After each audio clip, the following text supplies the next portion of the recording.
Bonjour à tous, nous sommes le mercredi 30 novembre 2022, il est minuit 01. On va étudier le contexte graphique des marchés financiers avec les figures chartistes du moment. Figures que vous pouvez étudier gratuitement dans nos deux formations gratuites, la formation débutant et la formation confirmée sur notre site internet arttrade.com. On commence avec le LTC USD en M30 où on a un drapeau qui tente une cassure pour l'instant particulièrement timide, donnant des objectifs haussiers. En daily, on s'aperçoit que l'amas de bougies n'est autre que le drapeau en question qui servira alors de pullback sur l'épaule tête-épaule inversée, ainsi que sur l'élargissement symétrique que l'on peut repérer. Sur le BTC USD, eh bien, on a un triangle rectangle qui avait cassé à la hausse. On hésite.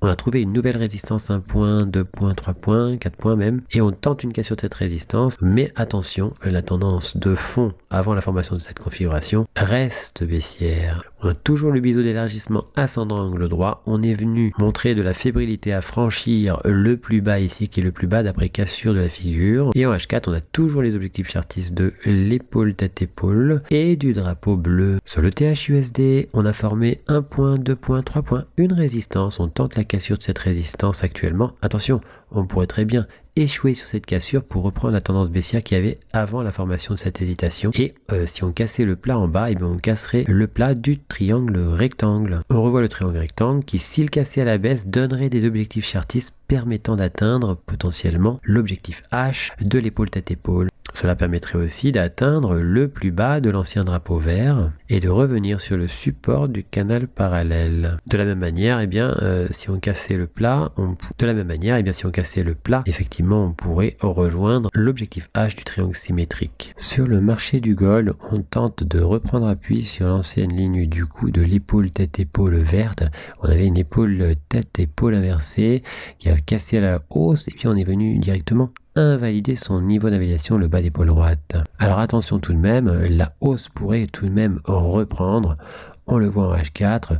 On a toujours le double bottom qui avait cassé à la hausse. On a fait un pullback sur sa ligne. Du coup, il n'est pas impossible de rebondir depuis ces localités. Sur le silver, on s'aperçoit qu'on a retenté une cassure du drapeau mauve qui sert de pullback à l'épaule tête-épaule inversée. On a rebondi de façon précise ici sur la ligne du coup de cette épaule tête-épaule inversée. Mais attention, on vient prendre, semble-t-il, appui aussi sur l'obstacle qui n'est autre que le biseau d'élargissement ascendant à angle droit. On pourrait être dans un simple scénario de pullback sur la figure verte pour ensuite repartir dans l'autre sens vers les objectifs chartistes de cette figure.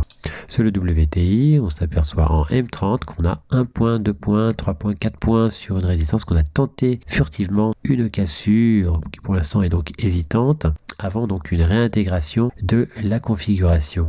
On a cette ligne bleue qui correspond au plus bas H4. En H4, il s'agit de ce plus bas qui était donc l'ancien niveau d'invalidation du biseau vert. Et on voit qu'on était passé dessous pour rejoindre un objectif chartiste avant une répulsion, un rebond. Il n'est pas impossible qu'à partir de là, eh bien, finalement, la hausse reprenne. En H4, on voit qu'on a quand même encore un objectif chartiste plus bas. C'est l'objectif H du triangle rectangle mauve. Sur le CAC 40, on a toujours le drapeau qui avait cassé à la hausse. On avait quasiment fait le demi-objectif H. Et on forme maintenant un triangle symétrique dans lequel on oscille. Pour le moment, on attendra donc le sens de cassure. Ce triangle symétrique est apparu juste sous un objectif chartiste, objectif H du canal parallèle. On a toujours la tasse avec anse avec ses objectifs chartistes aussi. Et on voit donc l'enchaînement des figures, le biseau d'élargissement ascendant angle droit qui avait tenté de cassure ici, ça a créé une hésitation dans un drapeau qui a offert la potentialité d'objectif chartiste haussier et maintenant on est dans une hésitation en triangle symétrique. Ce triangle symétrique s'est formé juste au-dessus de l'ancien plus haut majeur que l'on voit effectivement ici, c'est ce plus haut ici.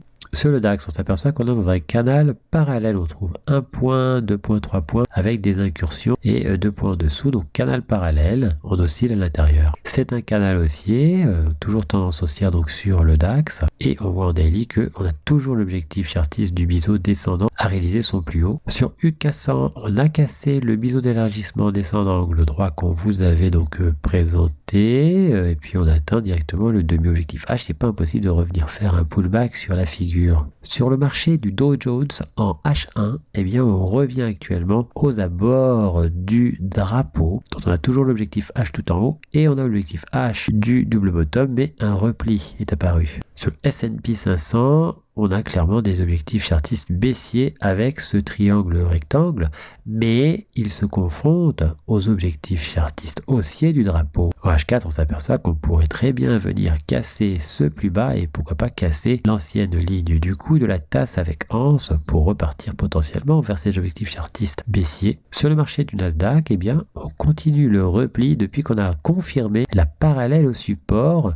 Effectivement, on pourrait très bien être dans un drapeau s'il y avait une cassure par la suite du support du drapeau. On voit que ce drapeau se forme aux abords de la ligne verte, le support du biseau d'élargissement descendant à angle droit, et qu'il pourrait s'agir d'un pullback sur et autour de cette ligne pour repartir, pourquoi pas, vers l'objectif H de cette configuration. C'est vrai qu'on n'imagine pas toujours qu'il puisse y avoir une chute encore sur les indices, et pourtant il ne faut pas mettre de côté un scénario, il faut envisager tous les scénarios. On rappelle qu'effectivement on peut être amené facilement dans le trading à avoir des convictions très fortes que ça ne peut absolument pas baisser, etc., que ça doit continuer à progresser, mais finalement il faut éviter d'avoir des convictions trop fortes et envisager effectivement toujours tous les scénarios possibles. Sur le USD JPY, on pourrait casser ce triangle rectangle à la hausse.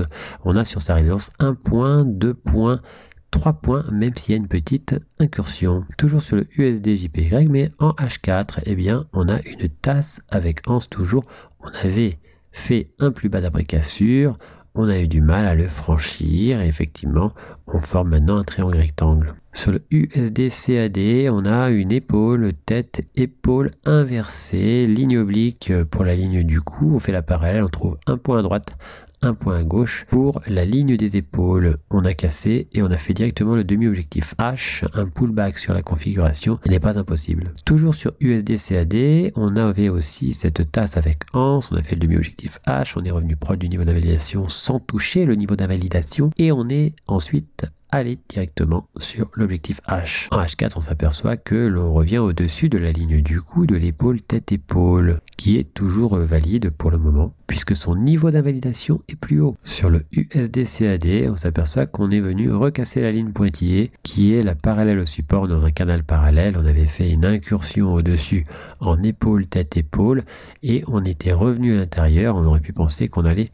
repartir dans l'autre sens. C'est toujours possible, effectivement, on pourrait très bien revenir dans le canal et casser l'autre côté, mais pour l'instant c'est la hausse qui prédomine, peut-être un simple pullback sur l'épaule tête-épaule. Sur le GBP-NZD, on avait envisagé une fausse cassure potentielle du triangle symétrique, et finalement on est venu casser une ligne à 1 point, 2 points, 3 points à la baisse, mais regardez, on a rasé le niveau d'invalidation du premier triangle symétrique. En cassant cette ligne à 3 points, eh bien on obtient des objectifs chartistes baissiers, mais la cassure est timide, il faudrait une cassure plus franche. On est coincé pour le moment entre le niveau d'invalidation du premier triangle symétrique et le niveau d'invalidation du deuxième triangle symétrique.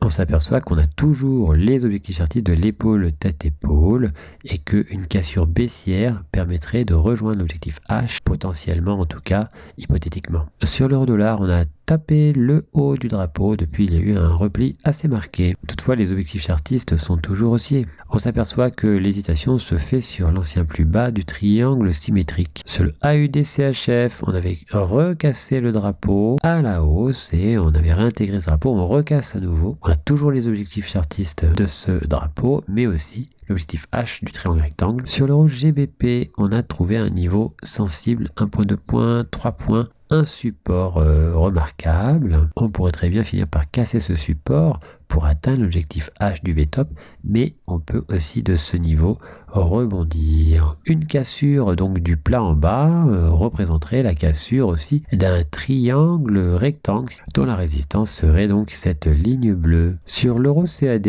en H4, et bien ça y est, on a fait l'objectif H tout récemment donc de ce double bottom. Sur le AUD USD, eh bien on hésite toujours depuis qu'on a atteint le demi-objectif H de l'épaule tête-épaule inversée. Un drapeau nous propose des objectifs haussiers. Et en daily, eh bien, on voit qu'on est en train d'hésiter aux abords du support de l'élargissement symétrique, on pourrait très bien recasser ce support pour repartir vers l'objectif H de cette configuration. Sur l'Euro AUD, on avait cassé ponctuellement le drapeau vert, on pourrait très bien revenir le casser plus franchement. Ce drapeau se trouve dans cette localité, servant alors potentiellement de pullback à la configuration en double creux. On avait fait tout pile l'objectif H du triangle rectangle et on avait cassé donc le triangle symétrique vert. Depuis l'objectif H du triangle rectangle, on a tenté un rebond. On a toujours l'objectif H du triangle symétrique vert. Et on s'aperçoit qu'on prend aussi encore une nouvelle fois appui sur le drapeau mauve qui donne des objectifs chartistes haussiers, mais on forme une figure en épaule, tête, épaule semble-t-il, qui va gagner entre les deux, soit le drapeau, soit l'épaule, tête, épaule. Sur le GBP/JPY, on attend toujours une recassure de la ligne du coup du double bottom pour tenter de rejoindre cette ligne mauve. Il s'agit du plus haut du triangle rectangle. Sur le NZD/JPY, on s'attend potentiellement à une cassure, pourquoi pas effectivement, du drapeau rose, mais une remontée et une cassure de ce plus haut n'est pas impossible. Dans ce cas-là, on recasserait aussi la ligne du coup du double bottom. On a toujours l'objectif du biseau descendant tout en haut. Sur l'Euro JPY, on s'attend toujours à un retour sur le support du drapeau pour faire une incursion en dessous, éventuellement une réintégration pour une cassure haussière après, ou alors une cassure plus franche pour revenir sur le plus bas de l'ancien canal vert. Pour recevoir gratuitement les nouvelles figures chartistes en notification, vous allez sur le site internet, vous cliquez sur Analyse VIP.